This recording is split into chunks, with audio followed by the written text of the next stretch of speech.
Hello friends, नमस्कार। मेरा नाम है संदीप और आप सभी का वेलकम है नथिंग इम्पॉसिबल के यूट्यूब चैनल पर। आशा करता हूं कि आप सभी बहुत ही अच्छे होंगे।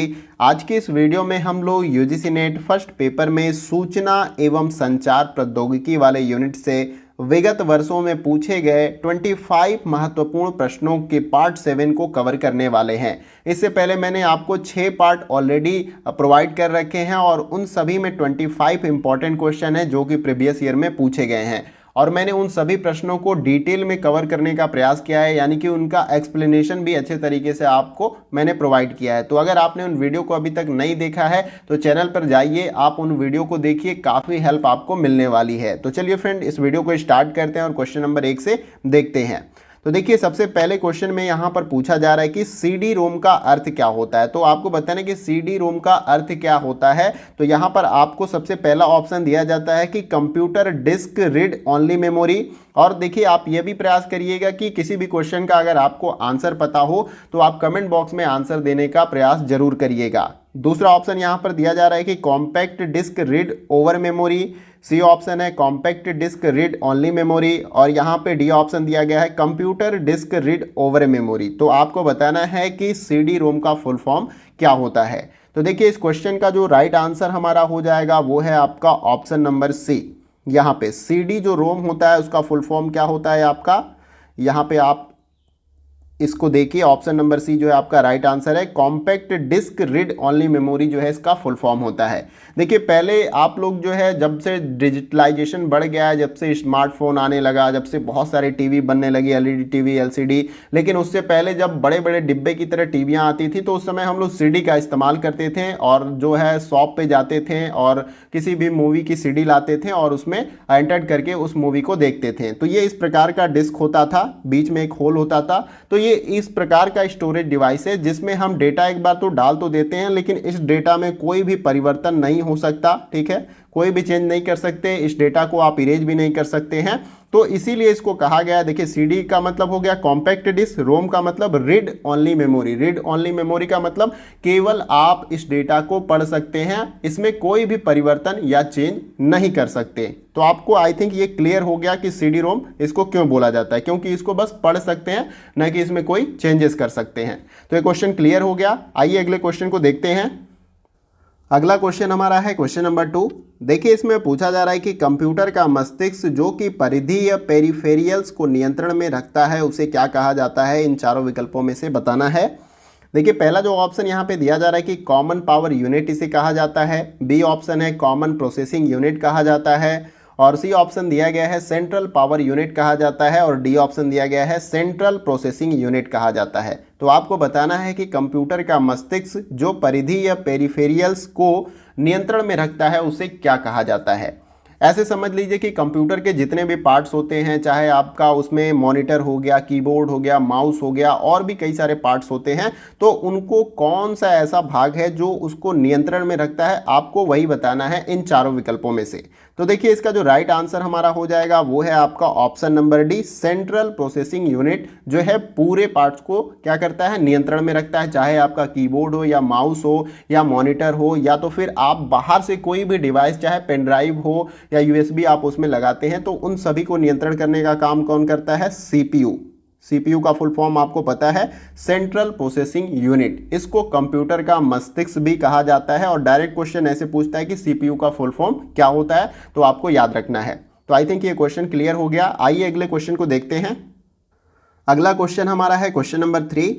देखिए, इसमें पूछा जा रहा है कि रैम का अर्थ क्या है। तो आपको इन चारों विकल्पों में से बताना है कि रैम का फुल फॉर्म क्या होता है। आपको यह बताने का प्रयास करना है इन चारों विकल्पों में से। देखिए, पहला जो ऑप्शन दिया जा रहा है इसमें कि random access memory, B option दिया गया है rigid access memory, C option दिया गया है रैपिड एक्सेस मेमोरी और डी ऑप्शन दिया गया है रिवाइविंग एक्सेस मेमोरी। तो इन चारों विकल्पों में से आपको बताना है कि रैम का फुल फॉर्म क्या होता है। तो देखिए, इस क्वेश्चन का जो हमारा राइट आंसर हो जाएगा वो है आपका option number A, random access memory जो है इसका फुल फॉर्म होता है, आपको याद रखना है। आप देखते हैं कि आपके फ़ोन में भी रैम होता है 2 GB, 4 GB, 6 GB, इसी प्रकार से कंप्यूटर में भी रैम होता है। अब रैम के बारे में थोड़ा सा समझ लेते हैं। तो रैम को जो है मेन मेमोरी या प्राइमरी मेमोरी भी कहते हैं, और ये क्या होता है कि CPU का ही आपका भाग होता है। अब इसका उपयोग कैसे होता है इसको भी थोड़ा सा समझ लेते हैं। तो इसका इस्तेमाल जब कंप्यूटर यानी कि CPU जब वर्तमान में कोई भी काम करता है तो उससे संबंधित उसके पास कुछ डेटा या निर्देश होते हैं, तो उन्हीं डेटा और निर्देशों को स्टोर करने के काम में क्या आता है, रैम आता है, आपको याद रखना है। तो ये क्या होता है, CPU का ही एक भाग होता है, और जब CPU वर्तमान समय में कोई भी कार्य करता है तो उससे संबंधित उसके पास जो भी डेटा या निर्देश होते हैं वो सब कहाँ जाते हैं, रैम में जाते हैं। तो आपको ये याद रखना है। आइए अगले क्वेश्चन को देखते हैं। अगला क्वेश्चन हमारा है क्वेश्चन नंबर 4। देखिए इसमें पूछा जा रहा है कि टीवी के पर्दे का जो पक्ष अनुपात होता है वो कितने का होता है। यानी कि आप जो टीवी देखते हैं, इस प्रकार से जो टीवी आपका होता है, इसके स्क्रीन का रेशियो कितने अनुपात में होता है यह आपको बताना है। ठीक है, तो यहाँ पे पहला जो ऑप्शन दिया जा रहा है आपको 4:3 का, और फिर उसके बाद से यहाँ पे सी ऑप्शन ऊपर टाइप हो गया है, यहाँ पे लिखा गया है 3:5 का। बी ऑप्शन यहाँ पर है 4:2 का, और डी ऑप्शन है 2:3 का। तो जो टीवी का स्क्रीन होता है उसका रेशियो कितने का होता है यह आपको बताना है। और ये भी क्वेश्चन जो है यूजीसी नेट जून 2007 और 11 में पूछा गया है, तो काफ़ी इंपॉर्टेंट क्वेश्चन है ये। तो देखिए इस क्वेश्चन का जो हमारा राइट आंसर हो जाएगा वो है आपका ऑप्शन नंबर ए, 4:3 का जो है अनुपात होता है टीवी के स्क्रीन साइज का। तो ये किस प्रकार के टीवी का, जो पुराने ज़माने में टीवी आते थे उसके स्क्रीन का साइज है, लेकिन वर्तमान में जो HD टीवी आ रहे हैं उनका जो रेशियो है वो अलग है, उसको भी आप याद कर लीजिएगा। 16:9 का रेशियो जो है, जो आजकल के टीवी इस्तेमाल में आ रहे हैं HD टीवी LED, उनका रेशियो कितने का है, 16:9 का। अब बोलेंगे कि ये 4:3 क्या है, 16:9 क्या है। तो देखिए ये स्क्रीन की साइज है, जैसे 16 फॉर एग्जांपल आप इस तरीके से समझने का प्रयास करिए कि 16 जो आपका हो जाएगा, 16 इंच जो है आपका यहाँ पे क्या हो जाएगा कि ये आपकी चौड़ाई हो जाएगी। ठीक है, और फिर 9 इंच आपका क्या हो जाएगा, ये लंबाई। तो अब 16 और 9 के ही अनुपात में टीवी की साइज जैसे भी आप बढ़ाना चाहें, जैसे भी कंपनी बनाती हो, तो इसी अनुपात में टीवी की साइज बढ़ेगी। तो आप देखते हैं कि यही रेशियो आजकल जो यूट्यूब पे आप वीडियो देखते हैं वो भी जो है 16:9 का ही होता है, यानी कि यही रेशियो में उसकी स्क्रीन दिखाई देती है। तो जैसे कि और बड़ी टीवी चाहिए आपको, तो 16 का आप 32 कर दीजिए, नीचे 32 इंच हो जाएगा। फिर आपकी ये जो हाइट हो जाएगी, जो कि 9 था तो वो 18 इंच हो जाएगी इस प्रकार से।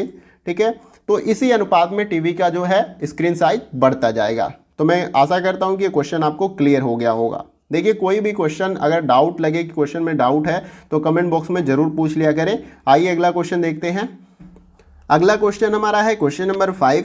देखिए इसमें पूछा जा रहा है कि सेंट्रल प्रोसेसिंग यूनिट का कौन सा भाग आकलन करता है और निर्णय लेता है। तो आपको इन चारों विकल्पों में से बताना है कि सेंट्रल प्रोसेसिंग यूनिट का कौन सा भाग आकलन करता है और निर्णय करता है। तो इन चारों विकल्पों में से सही आंसर क्या है।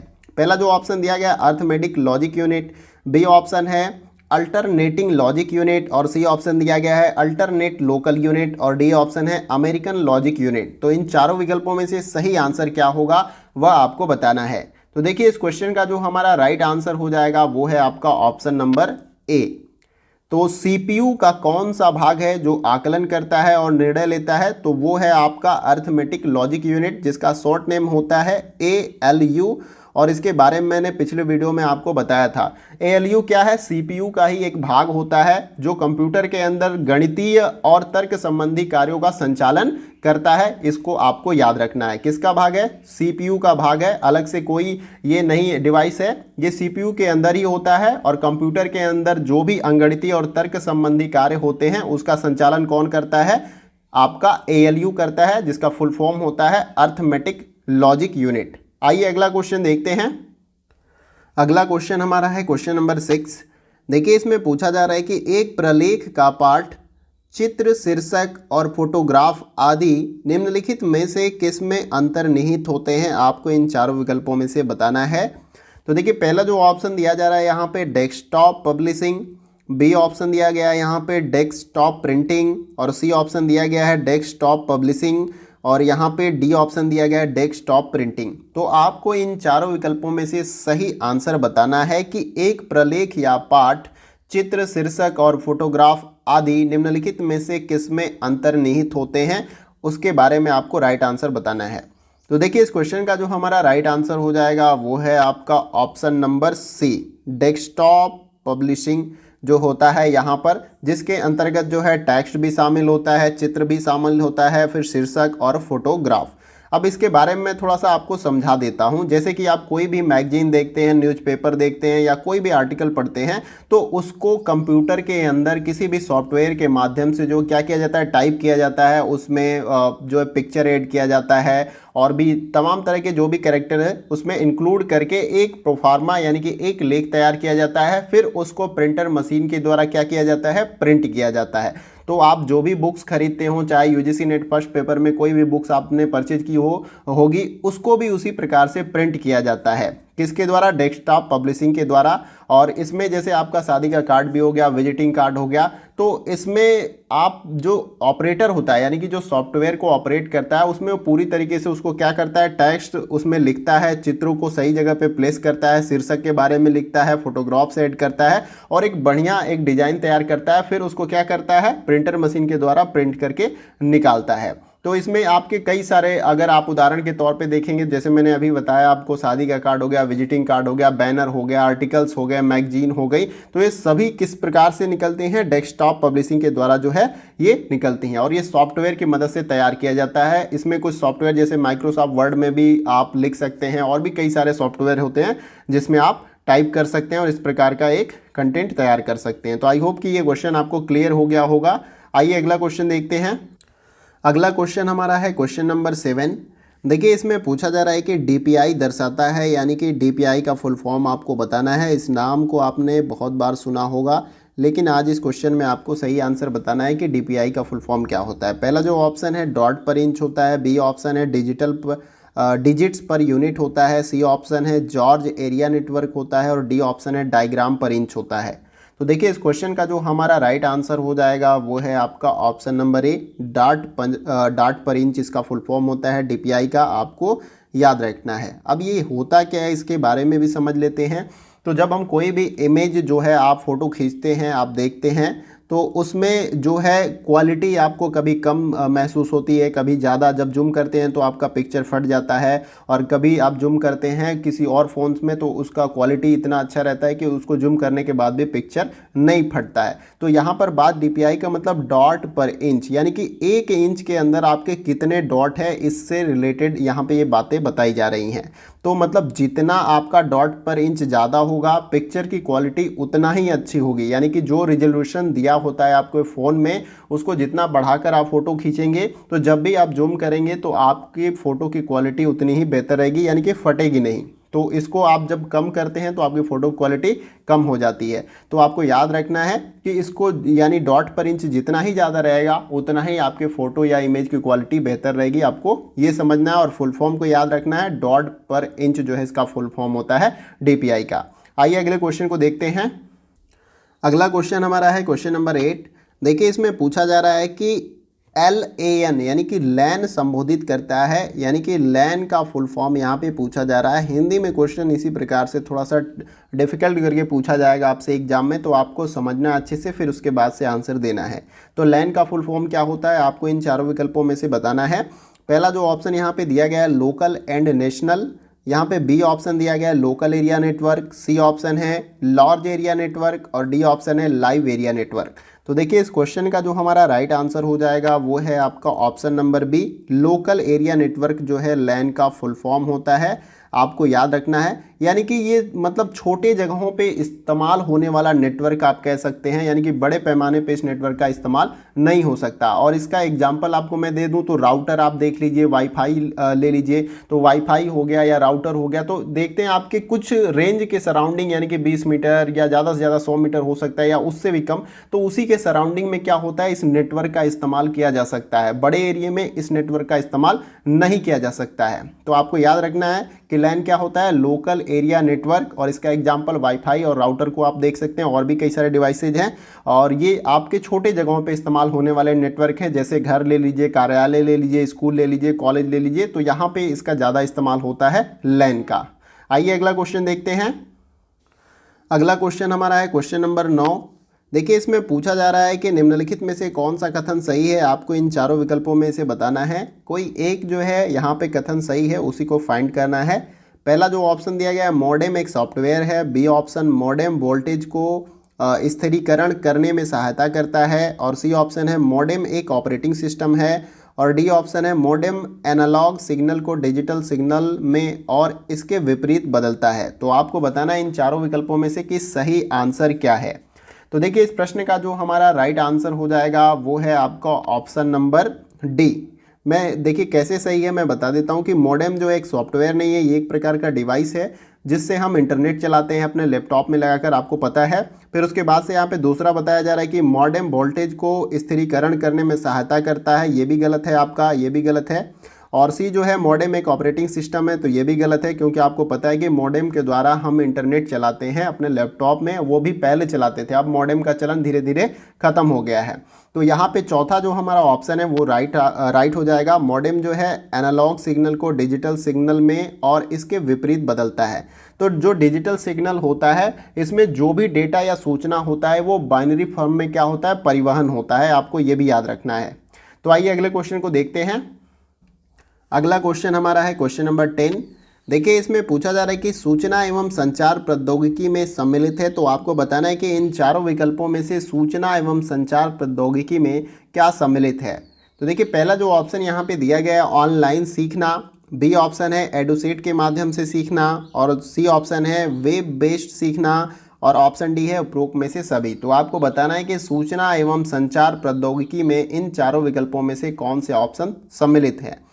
तो देखिए इस क्वेश्चन का जो हमारा राइट आंसर हो जाएगा वो है आपका ऑप्शन नंबर डी, उपरोक्त में से सभी। ये सभी सूचना एवं संचार प्रौद्योगिकी के अंतर्गत शामिल होते हैं। देखिए पहला जो ऑप्शन है ऑनलाइन सीखना। ऑनलाइन सीखना का मतलब कि ये भी सूचना एवं संचार प्रौद्योगिकी से ही आपका उसके अंदर ही आता है। तो ऑनलाइन हम कई सारे प्लेटफॉर्म के माध्यम से सीखते हैं, जैसे यूट्यूब हो गया आपका, और भी कई सारे प्लेटफॉर्म है जिससे हम इंफॉर्मेशन या सूचना क्या करते हैं, प्राप्त करते हैं। उसी प्रकार से यहाँ पे एडुसेट के माध्यम से भी सीखना। तो एडुसेट जो क्या है, वो एक आपका शैक्षणिक उपग्रह है जो भारत के द्वारा जो है अंतरिक्ष में प्रक्षेपित किया गया था। कब? सितंबर 2004 में। इसको भी आपको याद रखना है, कब? सितंबर 2004 में एडुसेट को जो है प्रक्षेपित किया गया था अंतरिक्ष में। भारतीय जो है अंतरिक्ष अनुसंधान की जो ऑर्गेनाइजेशन है इसरो के द्वारा, उसके द्वारा जो है इसको प्रक्षेपित किया गया था। कहाँ पे? अंतरिक्ष में। और ये पूरी तरीके से एजुकेशनल सैटेलाइट है, और इसके माध्यम से जो हमारे भारत में दूर दराज के जो क्षेत्र है वहाँ पर भी जो है शिक्षा को पहुँचाने का काम जो है सैटेलाइट के माध्यम से किया जा रहा है। उसी प्रकार से यहाँ पर जो आप देख रहे हैं ऑप्शन सी दिया गया है, यहाँ पे वेब बेस्ड सिखाना का मतलब ये होता है, जैसे कि आप देखिए कि कोई एप्लीकेशन होता है जो एजुकेशनल एप्लीकेशन, वहाँ पे आपको तमाम तरह की तैयारियों के लिए वहाँ पे कोर्सेज उपलब्ध होते हैं जिनमें आप ऑनलाइन क्लासेज लेते हैं, उसके साथ साथ मॉक टेस्ट देते हैं और PDF को डाउनलोड कर पाते हैं। ये सारी चीज़ें ऑनलाइन कर पाते हैं। तो ये सभी सूचना एवं संचार प्रौद्योगिकी के अंतर्गत आते हैं, चाहे आप ऑनलाइन सीख रहे हैं, चाहे एडुसेट के माध्यम से सीख रहे हैं या वेब बेस्ड सीख रहे हैं आप। तो ये तीनों आते हैं किसके अंतर्गत? सूचना एवं संचार प्रौद्योगिकी के अंतर्गत। तो इसीलिए आपका उपयुक्त में से सभी जो है ऑप्शन सही हो जाएगा। आइए अगला क्वेश्चन देखते हैं। अगला क्वेश्चन हमारा है क्वेश्चन नंबर 11। देखिए इसमें पूछा जा रहा है कि निम्न में से मेल के URL का कौन सा प्रारूप उपयुक्त है, इन चारों विकल्पों में से बताना है आपको। पहला जो ऑप्शन दिया गया है www-mail.com, यहाँ पे स्पेस हो गया है। और फिर उसके बाद से बी ऑप्शन है www@themail.com और सी ऑप्शन है www@themail.com। फिर उसके बाद से डी ऑप्शन है www.mail.com। तो इन चारों विकल्पों में से सही आंसर बताना है। देखिए ऑप्शन बी और सी में कंफ्यूज मत होइएगा। ऑप्शन बी में ये स्मॉल लेटर में www लिखा गया है और सी में लिखा गया है ये कैपिटल लेटर में। और क्वेश्चन में यही पूछा गया कि इन चारों विकल्पों में से ईमेल के URL का कौन सा प्रारूप उपयुक्त है। देखिए URL के बारे में मैंने पिछले वीडियो में बताया था कि URL का फुल फॉर्म क्या होता है आपको, यूनिफॉर्म रिसोर्स लोकेटर। यानी कि किसी भी वेबसाइट को ढूंढने के लिए इसका इस्तेमाल किया जाता है। देखिए इस क्वेश्चन का जो हमारा राइट आंसर हो जाएगा वो है आपका ऑप्शन नंबर बी, www@mail.com। जब इसको आप ब्राउज़र में टाइप करेंगे या गूगल में टाइप करेंगे तो मेल की जो वेबसाइट है वो ओपन हो जाएगी। तो यहाँ पे यूआरएल का फुल फॉर्म आपको याद रखना है, यूनिफॉर्म रिसोर्स लोकेटर होता है और इसका काम क्या होता है, इंटरनेट पर साइट को खोजने में जो ये यूआरएल होता है वो मदद करता है और इसका फुल फॉर्म आपको याद रखना है, यूनिफॉर्म रिसोर्स लोकेटर। आइए अगले क्वेश्चन को देखते हैं। अगला क्वेश्चन हमारा है क्वेश्चन नंबर 12। देखिए इसमें पूछा जा रहा है कि डिजिटल वातावरण में कंप्यूटिंग, दूरभाषीय प्रसार एवं मीडिया के संदर्भ में कौन सा ऑप्शन आपका सही होगा उसे बताना है। देखिए पहला जो ऑप्शन दिया गया है ऑनलाइन पद्धति से संप्रेषण, बी ऑप्शन है एकीकृत प्रसार माध्यम और सी ऑप्शन है डिजिटल संस्करण और डी ऑप्शन है केंद्रीकरण। तो देखिए क्वेश्चन को अच्छे तरीके से पहले समझिए। यहाँ पे बताया जा रहा है कि डिजिटल वातावरण में कंप्यूटिंग, यानी कि जो आपका डिजिटल वातावरण है, जैसे कि आप अपने घर में टेबल पे डेस्कटॉप लगाएं, लैपटॉप है आपके पास, तो उस वातावरण में दूरभाषीय प्रसार एवं मीडिया के संदर्भ में कौन सा विकल्प सही है यह आपको बताना है। तो देखिए इसका जो राइट आंसर हो जाएगा वो है आपका ऑप्शन नंबर डी, केंद्रीकरण। अब ये कैसे सही है इसको भी आप समझ लीजिए। डिजिटल वातावरण जो होता है आपका, चाहे आपका फ़ोन है, चाहे आपका लैपटॉप है या कंप्यूटर है, उसके माध्यम से आप कोई भी जो है ब्राउज करके सर्च इंजन में जो है कोई भी मूवी हो या डेटा हो आप उसको डाउनलोड कर लेते हैं, ऑनलाइन माध्यम से कम्युनिकेट कर लेते हैं, डेटा सेंड कर लेते हैं। तो ये सारा कैसे संभव हो पाता है आपका डिजिटल वातावरण के द्वारा। और ये कहाँ से होता है, एक जगह से। ये सारी चीज़ें कहाँ से होती है, एक जगह से, यानी एक ही केंद्रीकरण के द्वारा जो है आपका दूरभाषी यानी बातचीत कर लीजिए, कम्युनिकेट कर लीजिए, कोई डाटा डाउनलोड कर लीजिए, कोई मैसेज सेंड कर लीजिए, वीडियो कॉल कर लीजिए, कहाँ से होता है, एक ही जगह से ये सारा काम होता है। तो इसलिए ये आपका ऑप्शन डी क्या हो जाएगा, सही हो जाएगा। आशा करता हूं ये क्वेश्चन आपको समझ में आ गया होगा। आइए अगला क्वेश्चन देखते हैं। अगला क्वेश्चन हमारा है क्वेश्चन नंबर 13। देखिए इसमें पूछा जा रहा है कि नेटवर्क प्रसार प्रक्रिया संरचना निम्नलिखित संदर्भ में संभव है। आपको बताना है कि नेटवर्क प्रसार प्रक्रिया की जो संरचना होती है इन चारों विकल्पों में से किसके द्वारा संभव हो पाएगा यह बताना है। पहला जो ऑप्शन दिया गया है सामाजिक परिवेश के द्वारा, बी ऑप्शन है आर्थिक परिस्थिति के द्वारा और सी ऑप्शन है राजनीतिक गलियारों के द्वारा और डी ऑप्शन है तकनीकी पर्यावरण के द्वारा। तो देखिए इस क्वेश्चन का जो हमारा राइट आंसर हो जाएगा वो है आपका ऑप्शन नंबर डी, तकनीकी पर्यावरण के द्वारा ही जो है आपका नेटवर्क प्रसार प्रक्रिया संरचना जो है संभव हो पाएगी। सामाजिक परिवेश से कोई नेटवर्क आपका एक स्थान से दूसरे स्थान पे जा सकता है? नहीं। आर्थिक परिस्थिति के हिसाब से? नहीं। राजनीतिक, क्या राजनेता जो है आपके नेटवर्क या जो भी मोबाइल का है उसको एक स्थान से दूसरे स्थान तक ले जाएंगे? नहीं। तकनीकी पर्यावरण, तकनीकी पर्यावरण में आपका जो है सैटेलाइट हो गया, टावर हो गए, जो नेटवर्क सारा सिस्टम है उसके द्वारा जो है आप नेटवर्क प्रसार प्रक्रिया की संरचना को क्या कर सकते हैं, बढ़ा सकते हैं। तो ये तकनीकी पर्यावरण के द्वारा जो है संभव हो पाएगा, इसको आपको याद रखना है। आइए अगला क्वेश्चन देखते हैं। क्वेश्चन हमारा है क्वेश्चन नंबर 14। देखिए इसमें क्या पूछा जा रहा है। इसमें पूछा जा रहा है कि सूक्ष्म बौद्धिक क्षमता की अवधारणा कहाँ से ली गई है। आपको इन चारों विकल्पों में से बताना है। पहला जो ऑप्शन दिया गया है मूलभूत यथार्थ के द्वारा, बी ऑप्शन है भ्रांति मूलक तर्क के द्वारा, सी ऑप्शन है ब्लूटूथ तकनीक के द्वारा और डी ऑप्शन है यहाँ पे मूल्य जनित नेटवर्क यानी कि वैल्यू एडेड नेटवर्क के द्वारा। तो इस प्रश्न का सही आंसर क्या है कमेंट बॉक्स में जरूर बताने का प्रयास करें। तो देखिए इस क्वेश्चन का जो हमारा राइट आंसर हो जाएगा वो है आपका ऑप्शन नंबर डी, मूल्य जनित नेटवर्क यानी कि वैल्यू एडेड नेटवर्क। अब इसे समझते हैं कि वैल्यू एडेड नेटवर्क होता क्या है। तो देखिए जैसे कि आप सभी को पता है, आप सभी ई कॉमर्स कंपनियों से, चाहे फ्लिपकार्ट हो गया, अमेजोन हो गया, उन सभी से आप सामान खरीदते हो। और जब सामान आप खरीदते हैं तो आप जब पेमेंट करते हैं उसका ऑनलाइन, तो आप अमेजोन को पेमेंट करते हैं, लेकिन आप ये सोचते नहीं कि कैसे वो पैसे फिर सेलर के पास जाते हैं। तो इसके बीच में कुछ प्रोसेस होता है, तो उस प्रोसेस को कौन करता है। जैसे यहाँ पे एग्जांपल के तौर पे आप समझ सकते हैं कि यहाँ पे एक सप्लायर हो गया, दुकानदार जो भी कह लीजिए। अब ये आपका एक कंपनी है ई कॉमर्स, यहाँ पे अमेजोन ही मान लीजिए, यहाँ पे वो सामान बेच रहा है। फिर इसके बाद से ये सामान जो है बेचा यहाँ से, तो अमेजोन जो है इसको सेल की कस्टमर के पास, कस्टमर सी मान लीजिए एक हो गया, फिर यहाँ पे कस्टमर दूसरा हो गया, ठीक है, इस प्रकार से सामान सेल करती है। लेकिन इसके बीच जो पैसे का लेन देन होता है, चाहे उसके साथ इनवॉइस जो होता है, जो बिल आपका आता है, जो डिटेल उसमें ट्रांजैक्शन होता है, वो कौन मैनेज करता है? तो वो जो है आपका यहाँ पे एक कंपनी, मान लीजिए एक सर्विस प्रोवाइडर है ईडीआई, इसको बोलते हैं इलेक्ट्रॉनिक डेटा इंटरचेंज। तो ये क्या करती है, इन सभी के ये लेन देन जो होते हैं, शॉपिंग के इनवाइस हो गया, जो पेमेंट हो गया, उसको मैनेज करने का काम कौन करता है? Electronic data interchange. और इसके बीच का जो काम होता है वो वैल्यू एडेड नेटवर्क के द्वारा होता है, यानी इसके बीच में आप भी ऐड कर सकते हैं, इसके बीच में भी आप भी ऐड कर सकते हैं। इस तरीके से ये सारा प्रोसेस होता है। तो आई होप कि आपको ये समझ में आ गया होगा कि ये सारा प्रोसेस कैसे होता है। अदरवाइज नहीं समझ में आया तो कमेंट बॉक्स में जरूर बताइएगा। अगला क्वेश्चन देखते हैं। अगला क्वेश्चन हमारा है क्वेश्चन नंबर 15। देखिए, इसमें पूछा जा रहा है कि सामान्य दूरभाष का व्यवहार एक इंटरनेट उपादेय के प्रकार को कहते हैं। इन चारों विकल्पों में से बताना है कि क्या कहते हैं। पहला जो ऑप्शन है वॉइस नेट कहते हैं, बी ऑप्शन है वॉइस टेलीफोन कहते हैं, सी ऑप्शन है वॉइस लाइन कहते हैं और डी ऑप्शन है वॉइस पोर्टल कहते हैं। तो आपको बताना है कि सामान्य दूरभाष का व्यवहार, यानी कि जो दूरभाष आपका होता है उसका सामान्य व्यवहार एक इंटरनेट उपादेय के प्रकार को क्या कहते हैं। तो देखिए, इस प्रश्न का जो हमारा राइट आंसर हो जाएगा वो है आपका ऑप्शन नंबर सी, इसको वॉइस लाइन कहते हैं। यानी कि दूरभाष का मतलब दूर बैठे एक व्यक्ति को अपनी बातों को किस प्रकार से पहुंचाते हैं? वॉइस लाइन के माध्यम से पहुंचाते हैं। आपको ये याद रखना है। अगला क्वेश्चन देखते हैं। अगला क्वेश्चन हमारा है क्वेश्चन नंबर 16। देखिए, इसमें पूछा जा रहा है कि सूचना और संचार प्रौद्योगिकी, जिसको आईसीटी बोलते हैं, इसकी विशेषता के संबंध में निम्नलिखित में से कौन सा कथन सही है? आपको इन सभी विकल्पों में से बताना है और नीचे कूट दिए गए हैं। एक भी विकल्प सही हो सकता है, एक से अधिक भी सही हो सकता है, इसीलिए यहाँ पे कूट दिया गया है और आपको सही आंसर बताना है। देखिए, क्वेश्चन को अच्छे से समझ लीजिए। सूचना और संचार प्रौद्योगिकी आईसीटी की विशेषता के संबंध में इन सभी कथन में से कौन सा कथन सही है? कूट के अकॉर्डिंग आपको बताना है।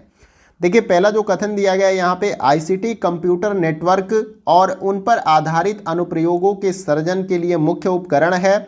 दूसरा दिया गया है, आईसीटी सूचना और ज्ञान को उसके विषय वस्तु के वास्तविक स्थान से उसे पृथक कर प्रसारण में सहायक होती है। और तीसरा स्टेटमेंट दिया गया है, अधिकांश आईसीटी उत्पादों की डिजिटल और यथार्थ प्रकृति से उनके लिए व्यय अधिकतम होने दिया जाता है। तो अब आपको बताना है कि सूचना और संचार प्रौद्योगिकी की विशेषता के संदर्भ में कौन सा कथन सही है। तो देखिए, इस क्वेश्चन का जो हमारा राइट आंसर हो जाएगा वो है आपका ऑप्शन नंबर ए। यहाँ पे पहला और दूसरा कैसे है इसको भी देखिए। पहला दिया गया है कि आईसीटी कंप्यूटर नेटवर्क और उन पर आधारित अनुप्रयोगों के सृजन के लिए एक मुख्य उपकरण है। तो आईसीटी से संबंधित जो भी आपके सॉफ्टवेयर कह लीजिए, कोई भी ऐसी जो चीज़ों को डेवलप किया जाता है, किसके माध्यम से? सूचना और संचार प्रौद्योगिकी के माध्यम से। यहाँ पर यही बताया जा रहा है कि आईसीटी कंप्यूटर नेटवर्क और उन पर आधारित अनुप्रयोगों के सृजन के लिए एक मुख्य उपकरण है। अब दूसरा देखिए कैसे सही। यहाँ पे इसमें बताया जा रहा है कि आईसीटी सूचना और ज्ञान को उसके विषय वस्तु के वास्तविक स्थान से उसे पृथक कर प्रसारण में सहायक होता है। यानी कि कोई भी विषय वस्तु का एक वास्तविक स्थान होता है जहाँ से वो उद्धृत होता है, और उस ज्ञान को दूसरे जगहों पे कैसे भेजा जाए, तो वो आप कैसे करते हैं? आईसीटी के माध्यम से, प्रसारण के माध्यम से। अब इसमें कई सारे ऐसे सैटेलाइट भी हैं आपके कंट्री में। एडुसेट है, जिसके एजुकेशनल सैटेलाइट है, जिसके माध्यम से दूर दराज के इलाकों में जो है शिक्षा पहुंचाने का काम होता है। तो ये सब कैसे होता है? आईसीटी के द्वारा, यानी सूचना और संचार प्रौद्योगिकी। यानी कि सूचना को कैसे दूर से दूर जगहों पर पहुंचाया जाए, उसके लिए कौन सी प्रौद्योगिकी डेवलप की जाए, उसकी बात की जा रही है यहाँ पे आईसीटी में। तो आई होप कि आपको ये क्लियर हो गया होगा। आइए अगला क्वेश्चन देखते हैं। अगला क्वेश्चन हमारा है क्वेश्चन नंबर 17। देखिए, इसमें पूछा जा रहा है कि वेब के माध्यम से पड़ताल करने के लिए प्रयुक्त सॉफ्टवेयर को क्या कहते हैं? इन चारों विकल्पों में से बताना है। इस प्रकार का क्वेश्चन मैंने पिछले वीडियो में आप सभी को कराया था। पहला जो ऑप्शन दिया है यहाँ पे वेबसाइट, बी ऑप्शन है वेब ब्राउजर, सी ऑप्शन है इंटरनेट और डी ऑप्शन है वर्ल्ड वाइड वेब। तो इस क्वेश्चन का जो हमारा राइट आंसर हो जाएगा वो है आपका option number B. Option number B क्या है आपका राइट आंसर? Web browser. जिसमें हम ब्राउजिंग करते हैं, जिसमें जो आके हम जो है सर्च इंजन के माध्यम से क्या करते हैं, डेटा को सर्च करते हैं, तो उसको क्या कहते हैं, ब्राउज़र कहते हैं। इसका एग्जांपल आप मोजिला फायरफॉक्स है, ओपेरा मिनियम है, फिर गूगल क्रोम का ब्राउज़र आप इस्तेमाल करते हैं, जिसमें आप देखते हैं कि इस प्रकार से ऊपर आपको सर्च इंजन देता है। इस सर्च इंजन को आप चेंज भी कर सकते हैं, वहाँ पे तमाम तरह के सर्च इंजन आप सेटिंग में जाकर याहू का सर्च इंजन इस्तेमाल करते हैं, और भी कई तरीके का सर्च इंजन है, बिंग का है। और इसके बाद यहाँ पे आपका गूगल का लोगो बना होता है इस तरीके से, और यहाँ पे आप सर्च कर सकते हैं। इस प्रकार का सिंबल ऐसे बना रहता है, और नीचे कई सारे एप्लीकेशन छोटे छोटे बॉक्स में ऐसे शो होते हैं, चाहे फ्लिपकार्ट का हो सकता है, अमेजोन का हो सकता है। तो इस ब्राउज़र में जाके आप क्या करते हैं, जांच पड़ताल का मतलब यहाँ पे हिंदी में लिख दिया है, आप कुछ भी चीज़ों को सर्च कर सकते हैं इस सर्च इंजन के माध्यम से ब्राउज़र में जाके। तो यहाँ पे आपका ऑप्शन भी क्या है, राइट आंसर। अगला क्वेश्चन देखते हैं। अगला क्वेश्चन हमारा है क्वेश्चन नंबर 18। देखिए इसमें पूछा जा रहा है कि ईमेल के संदर्भ में बीसीसी का तात्पर्य क्या है। तो ये बीसीसी जो है आपका, ये ईमेल का एक टर्म है, और इसके बारे में पूछा जा रहा है आपसे सभी से कि बीसीसी का तात्पर्य क्या है। तो देखिए यहाँ पे कुछ ऑप्शन दिए गए हैं। जैसे पहला ऑप्शन है ब्लाइंड कंप्यूटर संप्रेषण, और बीसीसी इसका मतलब होता है फील्ड में विनिर्दिष्ट प्रयोक्ता ईमेल प्राप्त करेगा और टू और सीसी फील्ड में पता दिखेगा। दूसरा ऑप्शन है ब्लाइंड कार्बन कॉपी, यहाँ पे लिखा गया है बीईसी, और यहाँ पे बताया जा रहा है कि फील्ड में विनिर्दिष्ट प्रयोक्ता ईमेल प्राप्त करेगा और टू और सीसी फील्ड में पता दिखेगा। फिर सी ऑप्शन यहाँ पे दिया गया है कि ब्लाइंड कंप्यूटर संप्रेषण यानी कि बीसीसी फील्ड में विनिर्दिष्ट प्रयोक्ता के ईमेल प्राप्त होगा, लेकिन यह श्रवण फाइल होगी, क्योंकि यही तरीका है जिससे दृष्टिबाधित लोग ईमेल प्राप्त करते हैं। डी ऑप्शन है ब्लाइंड कार्बन कॉपी बीसीसी, यहाँ पे बताया जा रहा है कि फील्ड में विनिर्दिष्ट प्रयोक्ता ईमेल प्राप्त होगा, लेकिन टू और सीसी फील्डों में पता नहीं दिखेगा। टू का मतलब जिसको जैसे एप्लीकेशन आप लिखते हैं ना, तो टू द प्रिंसिपल, तो जिसके लिए लिखते हैं उसको यहाँ पे टू से संबोधित किया गया है। फिर सी का मतलब होता है कार्बन कॉपी, और बीसीसी का मतलब होता है ब्लाइंड कार्बन कॉपी। इसको भी आपको समझना है। तो इस क्वेश्चन का जो हमारा राइट आंसर होगा, ऑप्शन बी इसका जो है राइट आंसर हमारा हो जाएगा, यानी कि ब्लाइंड कार्बन कॉपी इसका फुल फॉर्म होता है बीसीसी का। इसको आपको याद करना है, और इसका अर्थ होगा कि फील्ड में विनिर्दिष्ट प्रयोक्ता ईमेल प्राप्त करेगा और टू और सीसी फील्डों में पता दिखेगा, यानी कि टू और जो सीसी है, सी का मतलब कार्बन कॉपी, मतलब जिसको आप सेलेक्ट करेंगे टू और सीसी, इन व्यक्तियों को क्या होगा, ये ईमेल जो है प्राप्त होगा, ये इसको देख पाएंगे। जब आप ईमेल भेजते हैं बीसीसी करके यहाँ पे सेलेक्ट करके, यानी कि ब्लाइंड कार्बन कॉपी, तो ये आपका टू और सीसी को क्या होगा, दिखाई देगा। आई होप कि आपको क्वेश्चन क्लियर हो गया होगा। नहीं भी क्लियर होगा तो कमेंट बॉक्स में बताइएगा, मैं और भी अच्छे तरीके से डिटेल में समझाने का प्रयास करूंगा। आइए अगला क्वेश्चन देखते हैं। अगला क्वेश्चन हमारा है क्वेश्चन नंबर 19। देखिए इसमें पूछा जा रहा है कि, यहाँ पे देखिए क्वेश्चन नंबर 19 में पूछा जा रहा है कि रैंडम एक्सेस मेमोरी जो कंप्यूटर भंडारण का एक रूप है, वह किस प्रकार की मेमोरी है। इन चारों विकल्पों में से आपको बताना है। पहला ऑप्शन दिया गया है नॉन वोलेटाइल, और फिर बी ऑप्शन दिया गया है वोलाटाइल, और सी ऑप्शन दिया गया है स्थायी, और डी ऑप्शन है गौण। तो इन चारों विकल्पों में से सही आंसर क्या है वह आपको बताना है। तो देखिए इस क्वेश्चन का जो हमारा राइट आंसर हो जाएगा वो है आपका option number B volatile. Volatile type की जो है मेमोरी होती है रैम। अब इसके बारे में थोड़ा सा डिटेल में समझ लेते हैं। तो कंप्यूटर की ऐसी मेमोरी जिसमें डाटा को सुरक्षित रखने के लिए पावर लगातार रहना आवश्यक है, या आप दूसरे शब्दों में यह भी समझ सकते हैं कि जिस मेमोरी का डाटा पावर ऑफ होने पर नष्ट हो जाता है उसको हम क्या बोलते हैं, वोलाटाइल मेमोरी बोलते हैं। ठीक है, तो इसमें आपका रैम आता है। रैम में क्या होता है कि पावर जब ऑफ होता है, यानी कंप्यूटर आप बंद करते हैं, पावर ऑफ कर देते हैं, तो उसमें का जो डेटा होता है वो क्या होता है, नष्ट हो जाता है। तो रैम आपका वोलेटाइल मेमोरी होता है, आपको याद रखना है। आइए अगला क्वेश्चन देखते हैं हम लोग। अगला क्वेश्चन हमारा है क्वेश्चन नंबर 20। देखिए इसमें पूछा जा रहा है कि कंप्यूटर नेटवर्किंग में HTTP का उल्लेख अवस्थिरता समरूप के रूप में किया जाता है, क्योंकि सर्वर पिछले प्रयोक्ता के अनुरोध के संबंध में कोई सूचना नहीं रखता। तो साफ साफ यहाँ पे आपसे पूछा जा रहा है कि HTTP का फुल फॉर्म क्या है। पूरे क्वेश्चन में आपको यहीं पे गौर करना है कि HTTP का फुल फॉर्म क्या है इन चारों विकल्पों में से। देखिए पहला जो ऑप्शन दिया जा रहा है कि hyper text translation protocol, B option है hyper text transfer protocol, C option है हाई टेराबाइट ट्रांसफर प्रोटोकॉल और डी ऑप्शन है high powerizer text translation protocol जो है इसका फुल फॉर्म है। तो इन चारों विकल्पों में से आपको सही आंसर बताना है कि HTTP का फुल फॉर्म क्या होता है। तो इसका जो राइट आंसर हमारा हो जाएगा वो है आपका ऑप्शन नंबर बी। इसका जो राइट आंसर है हाइपर टेक्स्ट ट्रांसफर प्रोटोकॉल। अब यह एक प्रकार का जो है नेटवर्क प्रोटोकॉल होता है जो कि वर्ल्ड वाइड वेब में उपयोग होता है। यहाँ पर प्रोटोकॉल का मतलब सेट ऑफ रूल से है जो कि वेब ब्राउज़र और सर्वर के बीच सूचनाओं के आदान प्रदान के समय में उपयोग होता है। तो आई होप कि ये क्वेश्चन भी आपको क्लियर हो गया होगा और समझ में आ गया होगा। और देखिए फ्रेंड्स, ये क्वेश्चन हमारा वीडियो का लास्ट क्वेश्चन है। जैसे कि मैंने स्टार्टिंग में बोला कि इस वीडियो में हम 25 क्वेश्चन कवर करेंगे, लेकिन यहाँ पे 20 क्वेश्चन ही टाइप किए गए थे जिसके वजह से 5 क्वेश्चन आपके छूट गए। उसके लिए मैं क्षमा चाहता हूं आप सभी से।